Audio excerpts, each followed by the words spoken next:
There are some towns that do not appear on maps in any important way. No famous buildings. No crowded streets. No bright signs that can be seen from miles away. No train station full of rushing strangers. No big hotels. No theaters with golden lights. Just a few streets, a church bell, a small grocery store, a bakery that opens before sunrise, and houses with warm windows that glow softly when evening comes. The town of Willowbrook was one of those places. If you drove through it during the day, you might not remember much. You might remember the old stone bridge at the edge of town. You might remember the narrow road lined with maple trees. You might remember the small diner with a red sign that said Martha's Kitchen. And maybe, if you passed through in spring, you might remember the smell of fresh bread drifting from the bakery beside the post office. But most people did not stop in Willowbrook. They passed through. They filled their gas tanks. They bought coffee. They asked for directions. Then they drove away. And Willowbrook returned to itself. Quiet. Slow. Almost untouched by the hurried world beyond the hills. But if you stayed there long enough, especially after sunset, you would begin to notice something. Willowbrook was not empty. It was full of small, quiet lives. A light turning on above a kitchen sink. An old man closing the curtains at exactly 9. A woman sweeping the front step, even though no leaves had fallen. A dog waiting beside a gate. A child's bicycle resting on the grass. A letter placed carefully in a mailbox. A cup of tea beside a window. These were not dramatic things.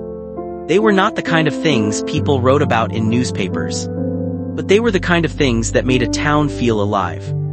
And on one particular autumn evening, when the sky turned lavender and the first stars appeared above the rooftops, Willowbrook settled into a night that would be remembered by more people than anyone expected. Not because something terrible happened. Not because there was a loud event. Not because the town changed overnight. But because sometimes, on the quietest nights, people begin to hear what they have been ignoring for years. That evening began like any other. At 6:15, Martha Green turned the sign on the door of her diner from open to closed. She was 68 years old, though she always said age was something only doctors and birthday cards cared about. Her hair was silver, her hands were strong from years of carrying plates and pouring coffee, and her eyes had the kind of kindness that made people tell her things they had not planned to say. Martha's Kitchen had been in Willowbrook for 42 years. Every booth had a story. The corner booth near the window was where teenagers sat after football games. The booth by the coffee machine was where old men argued about weather, politics, and the best way to fix a lawn mower. The table near the door was where travelers sat when they were only passing through. And the smallest table in the back was where Martha herself sat after closing with a cup of tea and a slice of toast, listening to the refrigerator hum and the town grow quiet outside. On this evening, Martha moved slowly. Not because she was tired, although she was, but because there was comfort in routine. She wiped the counters, stacked the clean cups, checked the pie display, locked the register. Then she stood by the window and watched the streetlights flicker on, one by one. Across the road, the bakery was already dark. Beside it, the post office had closed hours ago. A few leaves moved gently along the sidewalk. And beyond the street, the hills stood deep and blue against the fatting sky. Martha placed one hand against the glass. Another quiet night, she whispered. But even as she said it, she felt something unusual. Not fear. Not worry. Just a small, strange feeling that the night was holding its breath. 2 streets away, in a small white house with green shutters, a young woman named Clara Whitman sat at her kitchen table, staring at a half-written letter. Clara was 31. She had returned to Willowbrook only 3 months earlier, after 10 years of living in the city. In the city, Clara had worked in a busy office, taken crowded trains, eaten dinners standing over the sink, and measured life by deadlines she barely cared about. She had told herself she was building a future. But some futures grow so loud that people forget to listen to themselves. When her father became ill, Clara came back to Willowbrook to help him. At first, she thought it would be temporary. A few weeks. Maybe a month. Then she would return to the city, return to the office, return to the life she had carefully built even though it no longer felt like hers. But after her father passed away, Clara stayed. Not because she knew what to do next. She did not. She stayed because leaving felt too sudden. The house still smelled faintly of her father's pipe tobacco and cedar soap. His old jacket still hung beside the door. His books still leaned on the shelf by the fireplace. His mug still sat in the cabinet, with a small chip near the handle. Clara had tried to pack things away. But every time she opened a drawer, she found a memory waiting inside. A receipt from the hardware store. A photograph from a summer picnic. A grocery list written in his careful handwriting. A folded map from a road trip they took when she was 12. So she stopped packing. Instead, she made tea. She opened the windows. She watched the evenings arrive. And little by little, she began to feel the strange silence of being back in the place where she had once been a child. That night, the letter in front of her was addressed to no one. She had begun writing because she could not sleep. At the top of the page, she had written, "Dear Dad." Then nothing. For 20 minutes, she sat with the pen in her hand. Outside, the town softened into darkness. A car passed slowly. Somewhere a dog barked once. The church bell rang 7 times. Clara looked toward the empty chair across from her. "I don't know what to say," she whispered. And for some reason, saying it out loud made the house feel less empty. On the other side of town, near the old stone bridge, a boy named Daniel Reed stood behind the counter of his grandfather's grocery store. Daniel was 17, tall, quiet, and always a little unsure what to do with his hands. His parents had moved away when he was young, but Daniel stayed in Willowbrook with his grandfather, Samuel Reed, who owned the grocery store and knew everyone's favorite bread, coffee, and complaints. Samuel was 74 and believed that a small-town grocery store was more than a place to buy milk. "It's where people remember they are not alone," he often said. Daniel used to roll his eyes when his grandfather said things like that. But lately, he had begun to understand. Every day, people came in for ordinary things. Eggs, newspapers, soap, apples. But they often left with something else. A short conversation. A bit of advice. A laugh. A reminder that someone knew their name. That evening, Samuel had gone upstairs early because his knees were hurting. So Daniel closed the store alone. He swept the floor, turned off the produce lights, and checked the door twice. Just as he reached for the switch near the entrance, someone knocked on the glass. Daniel turned. An elderly woman stood outside, holding a small brown handbag against her chest. It was Mrs. Ellison. She lived near the church and always wore blue gloves, no matter the season. Daniel unlocked the door. "Mrs. Ellison, are you okay?" She smiled apologetically. "I'm sorry, dear, I know you're closing." "It's okay. I forgot candles." "Candles?" She nodded. "Just in case the wind takes the power again. It feels like that sort of night." Daniel looked outside. The air was calm. The leaves barely moved.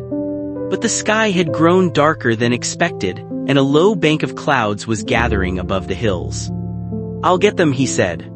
He brought her a small pack of white candles and a box of matches. She paid with exact change, as she always did. Before leaving, she looked at Daniel for a moment. "Young man," she said gently, "make sure you look up tonight." Daniel frowned. "At what?" She smiled. "The sky. Sometimes quiet nights are trying to show us something." Then she left. Daniel watched her walk slowly down the street beneath the dim glow of the lamps. He did not understand what she meant. Not then. But later, he would remember those words. Because that was the night the lights went out in Willowbrook. At 8:03, the first flicker came. Martha was in the back of the diner washing the last cup when the overhead lights blinked once. Then twice. She looked up. "Don't you start," she said to the ceiling. The refrigerator hummed lower for a moment, then returned to normal. Martha dried the cup and placed it on the shelf. Outside, the streetlights flickered too. Across town, Clara's kitchen light dimmed just as she finally began writing the second line of her letter. "I missed the sound of your footsteps in the hall." The light trembled, then steadied. Clara paused, looking toward the ceiling. In the grocery store, Daniel had just turned off the front sign when all the lights went out at once. Not just in the store. Everywhere. The street went dark. The houses went dark. The diner went dark. The church windows disappeared into shadow. For a few seconds, Willowbrook was completely still. No hum. No buzzing lamps. No television sounds behind curtains. No glowing windows. Just darkness. Then slowly, the town began to make different sounds. A chair moving. A door opening. Someone calling from a porch. A dog barking again, more confused than alarmed. Martha stood in the diner kitchen, one hand on the counter. "Well," she said, "there it is." She found the flashlight beneath the sink, tapped it twice against her palm and turned it on. A small circle of yellow light appeared on the floor. Outside, the street had changed. Without electricity, Willowbrook looked older. Softer. Almost like a memory. Martha walked to the front door, unlocked it and stepped outside. Across the street, Mr. Palmer, who owned the bakery, stood in front of his shop with a lantern. "You all right, Martha?" he called. "I'm old, not helpless," she called back. He laughed. From nearby houses, more people came outside. At first, they spoke in practical voices. "Is it just this street? Did anyone call the power company? Check on Mrs. Ellison. Where's my flashlight?" But after a few minutes, once everyone realized there was no immediate danger, the mood changed. People looked around. They noticed the sky. And Mrs. Ellison had been right. Above Willowbrook, the clouds had moved away from the center of the sky, leaving a wide opening filled with stars. Not a few stars. Not the pale stars people barely notice in cities. But thousands of them. Bright, cold, clear, spread across the night like tiny lanterns hung from invisible threads. Daniel stepped outside the grocery store and forgot to lock the door behind him. He had seen stars before. Of course he had. But not like this.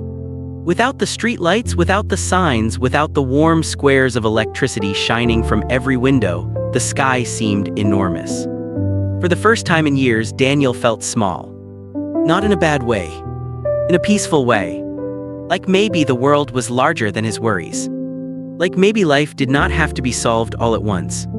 His grandfather Samuel came down the stairs behind him, holding a blanket around his shoulders.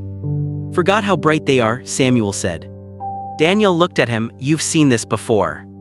Samuel smiled, many times before people forgot how to be dark. They stood quietly together. At Clara's house, the darkness felt different. At first, she was uncomfortable. She reached automatically for her phone, but the battery was low. The Wi-Fi was gone. The refrigerator had stopped humming. The small sounds of the house became clearer. The ticking clock in the hallway. The wind touching the window. Her own breathing. Clara lit one of her father's old oil lamps. It sat on the shelf beside the fireplace, something she had always thought was decorative. Now it filled the room with warm amber light. The shadows moved softly against the walls. Her unfinished letter lay on the table. For the first time, Clara did not feel rushed by it. She picked up the pen again. "I thought coming home would make me feel like a child again, but it did not. It made me realize how much time had passed." She stopped. A tear slipped down her cheek. She wiped it away. Then she kept writing. There are some feelings that only arrive when the world becomes quiet enough. Grief is one of them. So is forgiveness. So is memory. And sometimes, in the absence of noise, the heart begins speaking in a language you had been avoiding. By 8:30, most of Willowbrook had moved outside. Not all at once. Not as a plan. But naturally. People carried lanterns, candles, flashlights, blankets, mugs of tea, and folding chairs. They gathered on porches. Then sidewalks. Then slowly in the town square. The square was not really a square. It was just an open patch of grass near the old fountain, between the diner, the church, and the grocery store. In summer, children played there. In winter, the town placed a Christmas tree there. Most days, people walked past it without thinking. But that night, with the power out and the stars above, the square became the center of Willowbrook again. Martha arrived first, carrying a basket of leftover biscuits from the diner. "No sense letting them sit alone," she said. Mr. Palmer brought bread. Samuel and Daniel brought apples and a crate of bottled water. Mrs. Ellison arrived with the candles she had bought, looking pleased but not surprised. One by one people came. The Wilson family from Oak Lane. The barber, Mr. Finch. 2 nurses from the clinic. A young couple with a baby wrapped in a blue blanket. 3 teenagers who pretended they were not enjoying themselves. A widower named George Hale, who had lived alone for 11 years and rarely came to town gatherings. In Clara, she almost did not go. From her front window, she saw the soft movement of lights down the street. People walking together. Voices in the distance. A small glow gathering near the square. Her first instinct was to stay inside. The house was safe. The letter was private. The night belonged to other people. But then she thought of her father. He had loved nights like this. Whenever storms knocked the power out, he used to say, "Good, now the town has to remember itself." Clara smiled through tears. Then she put on her coat, folded the unfinished letter, placed it in her pocket, and walked toward the square. When she arrived, Martha saw her first. "Clara Whitman," Martha said warmly, "I was hoping you'd come." Clara smiled softly, "I wasn't sure I would. Most good things begin that way." Martha handed her a biscuit wrapped in a napkin. Clara took it. "Thank you." Around them, the town settled into a gentle kind of togetherness. No one knew how long the power would be out. No one knew whether to go home or stay. So they did what people used to do before every empty moment needed to be filled by a screen. They talked. At first about the power. Then about the weather. Then about small things. How the apple harvest had been good that year. How Mr. Palmer's bread always sold out too early. How the church roof still needed repair. How the old stone bridge looked beautiful in moonlight. The longer they stayed, the slower their voices became. Someone began making tea on a camping stove. Someone else passed around blankets. Children lay on the grass and pointed at constellations they mostly invented. "That one looks like a rabbit," said a little girl. "That one looks like a spoon," said her brother. "That one looks like your father when he falls asleep on the couch," said their mother. People laughed softly. Not loud laughter. Not the kind that fills a room. But the kind that warms a cold evening. Daniel sat beside his grandfather on the edge of the fountain. For a while they said nothing. Then Samuel looked at him and asked, "You still thinking about leaving?" Daniel froze. He had not told his grandfather directly. But grandparents often hear what grandchildren do not say. Daniel looked down at his shoes. "I don't know." Samuel nodded. "City College." "Maybe." "That's good." Daniel looked surprised. "You think so?" "I think the world is wide," Samuel said, "and young people should see some of it before deciding where their hearts live." Daniel swallowed. "I thought you'd be upset." Samuel looked at the square, at the people gathered under the stars. "I would miss you," he said. "That's not the same as stopping you." Daniel's eyes grew wet, though he tried to hide it. "I don't want you to be alone."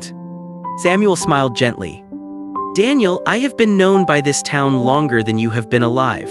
I can't buy a loaf of bread without 3 people asking about my knees." Daniel laughed. Samuel placed a hand on his shoulder.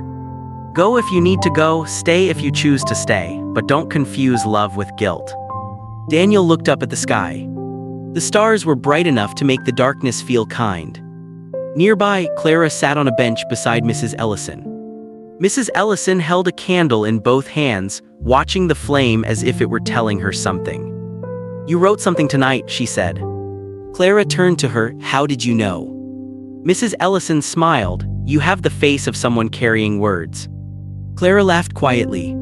"It's a letter to my father." Mrs. Ellison nodded. "That is a good thing.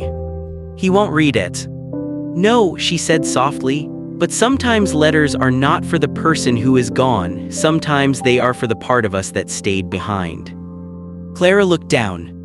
"I left for so long," she whispered. "I thought I had more time." Mrs. Ellison's voice was gentle. "We all think that, dear." Clara closed her eyes for a moment. "I was busy, always busy, and he would call and I would say I'd call back, but sometimes I forgot, or I was tired, or I thought the conversation could wait." Mrs. Ellison did not interrupt. Clara continued. Then I came home when he got sick, and suddenly every conversation felt too late. The candle flame moved between them. Mrs. Ellison reached over and touched Clara's hand. Love is not erased by the things we did not know how to do perfectly. Clara's lips trembled.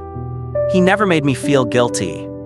Then perhaps you can stop doing it for him. Clara looked at the older woman. For the first time in months, something inside her loosened. Not healed. Not completely. But softened. Across the square, Martha watched the town with a quiet smile. She had spent most of her life feeding people. Breakfasts, lunches, pies, coffee. But looking at them now, gathered in the dark, sharing bread and blankets and stories, she remembered that people needed more than food. They needed places to be seen. They needed evenings when nobody was in a hurry. They needed silence that did not feel lonely. A small boy ran past her, chasing his sister with a flashlight. Careful, Martha called. The boy slowed for exactly 2 seconds, then kept running. Martha shook her head. George Hale stood a few steps away, holding a cup of tea. He had not spoken to many people since his wife died. He came to the diner every Thursday, ordered soup, left exact money, and went home. Martha had tried gently to invite him into conversation. He always smiled politely but kept his answers short. That night, however, George did not leave. He stood near the fountain, watching the children. After a while, Martha walked over. "Tea all right?" she asked.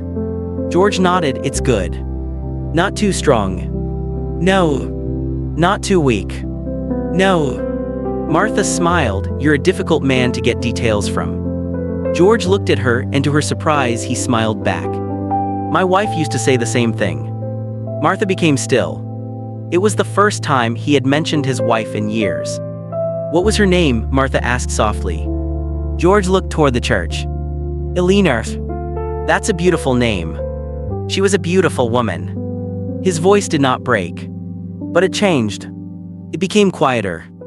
Like a door opening in a house that had been closed for a long time.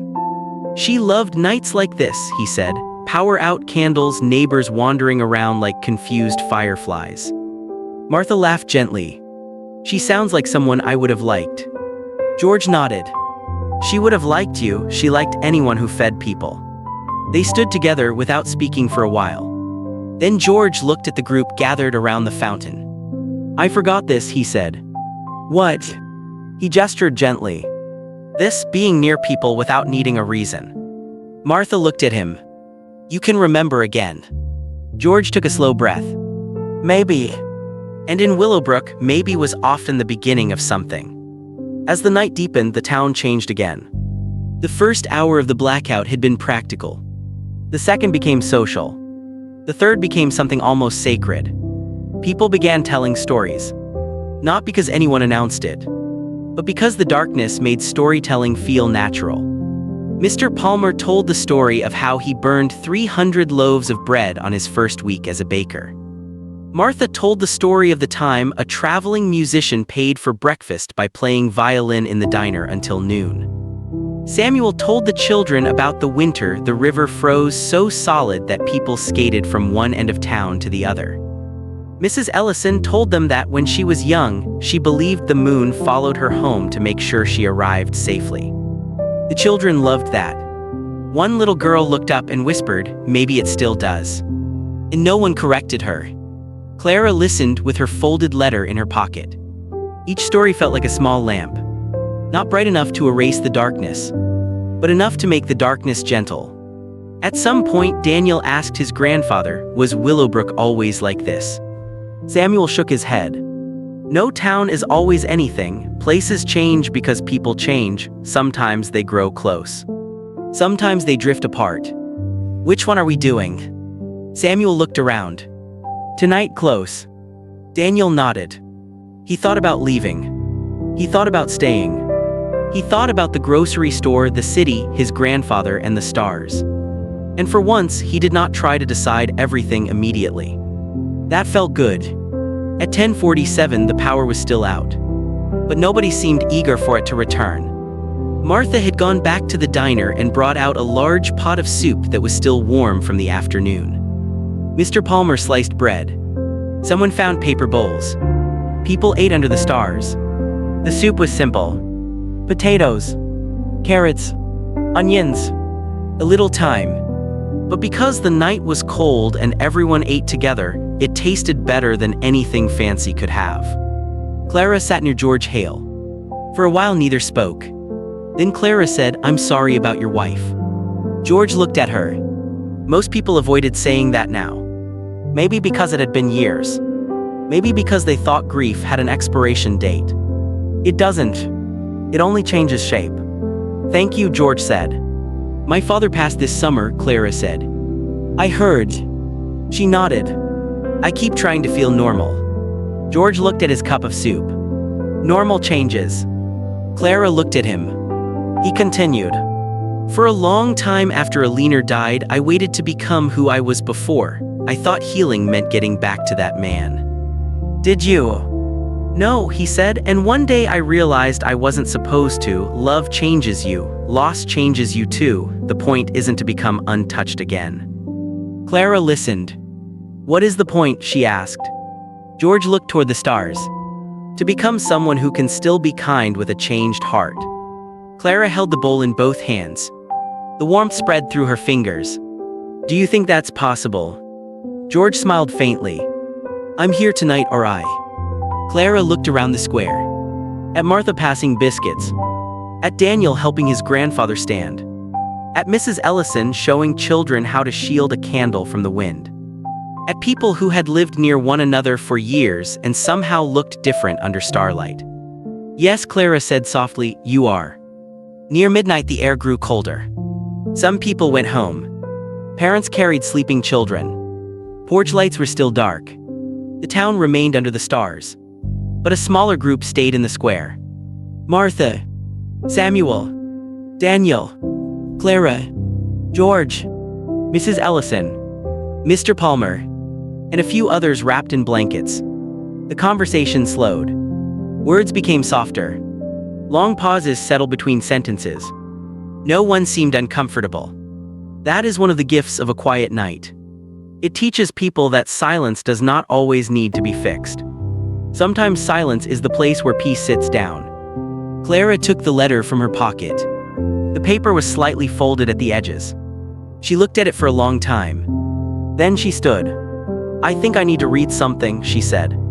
Everyone turned gently toward her. Not with pressure. Just attention. Clara's hands trembled. "It's a letter to my father," she said. "I don't know why I want to read it, maybe because I don't want to keep carrying it alone." Martha nodded. "We're listening." Clara unfolded the paper. The candlelight made the words glow softly. She read slowly. "Dear Dad, I miss the sound of your footsteps in the hall. I miss the way you cleared your throat before answering the phone.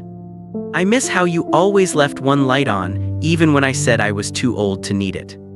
I thought coming home would make me feel like a child again, but it did not. It made me realize how much time had passed. I am sorry for the calls I did not return. I am sorry for the visits I delayed. I am sorry for thinking love could always wait until life became less busy. But I am also grateful. Grateful that this house still remembers you. Grateful that your jacket is still by the door. Grateful that the town still says your name kindly. Grateful that I was loved by someone steady. I do not know what comes next. But tonight the lights went out, and for the first time in months I looked up. The sky was still there. The town was still here.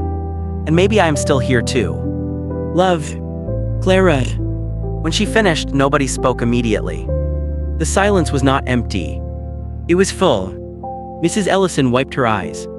Martha placed a hand over her heart. George looked down. Daniel stared at the ground, moved in a way he did not know how to name. Samuel finally said, "Your father would have liked that." Clara folded the letter carefully. "I hope so." "He would," Martha said, "and he would have said you used too many sad words, then asked if you'd eaten." Clara laughed through tears. "Yes," she said, "he would."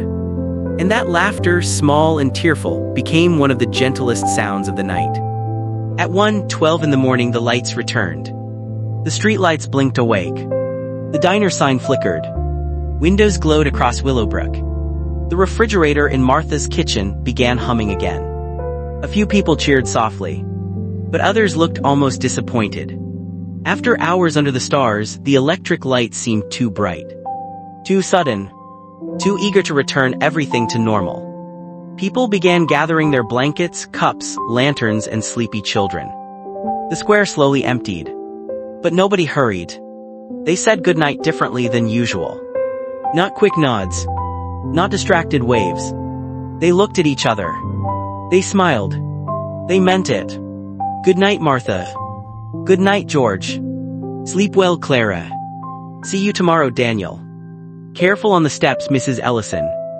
And one by one, the people of Willowbrook walked home under streetlights that now seemed less important than the stars above them. Clara returned to her house just before 2. The lamp still sat on the table.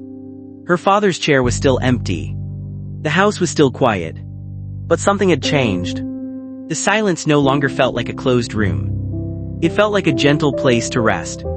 Clara placed the letter on the mantel beside an old photograph of her father. In the picture, he was younger, standing by the river in a brown jacket, smiling at something outside the frame. Clara touched the edge of the photograph. "Good night, Dad," she whispered. Then, for the first time in weeks, she slept without turning the light on.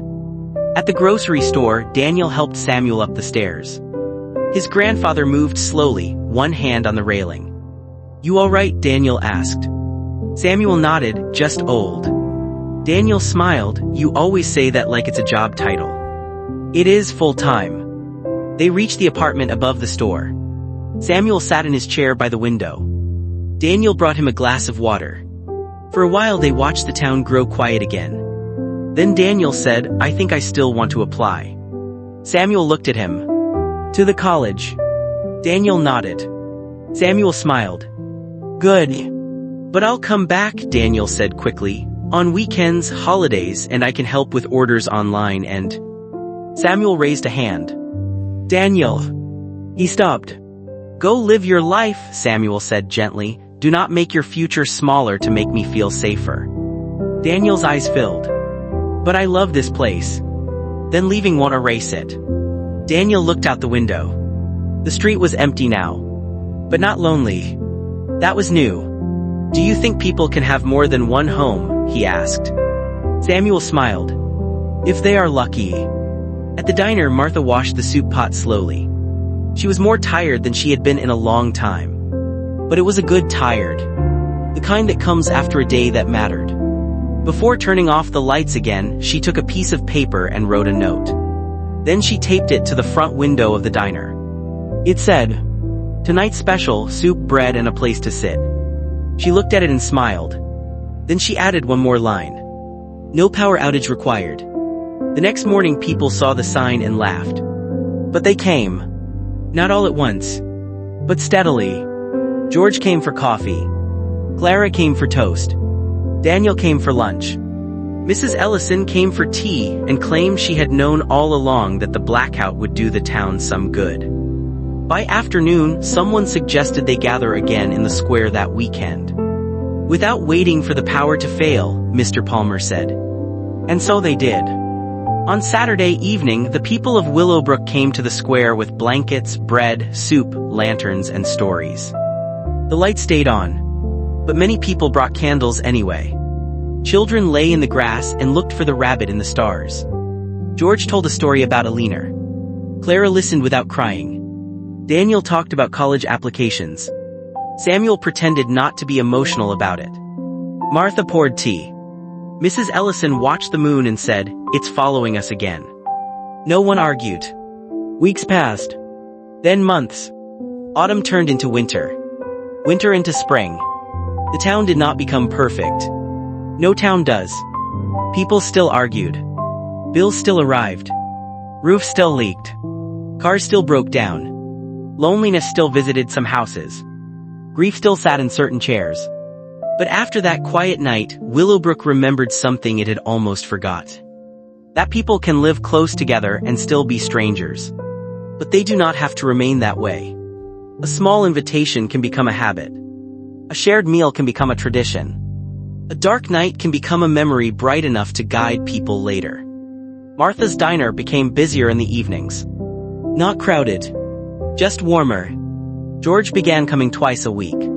Sometimes he spoke of Alina. Sometimes he did not. Both were okay. Clara finished more letters to her father. She kept them in a wooden box on the mantel. Then one day she began writing something else.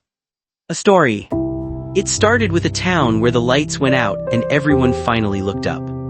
She did not know if anyone would ever read it. But writing it made her feel less lost. Daniel applied to college. When the acceptance letter came, he stood in the grocery store holding the envelope with shaking hands. Samuel read it twice, then said, "Well, I suppose I'll have to learn how to order produce without you judging me." Daniel laughed and hugged him. That summer before Daniel left, the town held a small gathering in the square. Nothing fancy. Just bread, lemonade, apples, soup, and too many people giving advice. Martha told him to eat real meals. Mr. Palmer told him not to trust city bread. Mrs. Ellison gave him a small candle. For when the world gets too bright, she said. Daniel did not know what that meant exactly. But he kept it. And on his first night away from Willowbrook in a small dorm room that smelled like paint and unfamiliar laundry soap, Daniel placed the candle on his desk. He did not light it.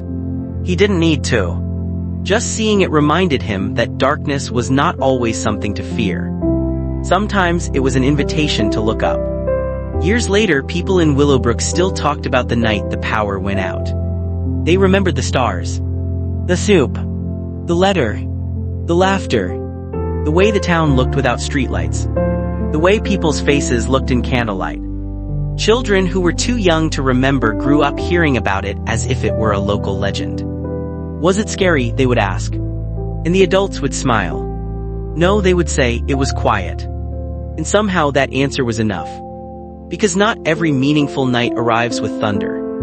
Some arrive softly, with a flicker of light, a candle in a window, a bowl of soup, a letter read aloud, a hand on someone's shoulder, a sky full of stars that had been there all along. We simply had not been still enough to see them. And maybe that is true for many things. Kindness, memory, forgiveness, home. They are not always loud. They do not always demand attention. Sometimes they wait patiently in the background of our lives, waiting for the noise to fade, waiting for the hurry to slow, waiting for a quiet night in a small town. So if tonight feels still, if the world outside your window is dark, if you are lying awake with thoughts you cannot quite put down, imagine Willowbrook. Imagine the old stone bridge, the diner with warm windows, the bakery beside the post office, the grocery store near the hill. Imagine people stepping outside with candles in their hands. Imagine stars appearing above the rooftops. Imagine a town remembering itself. And perhaps somewhere in that gentle picture, you may remember something too. That you do not have to solve everything tonight. You do not have to carry every regret to the morning. You do not have to become who you were before life changed you. You only have to rest. Breathe. Listen. Let the night be quiet. Let the world be soft. Let the stars stay where they are.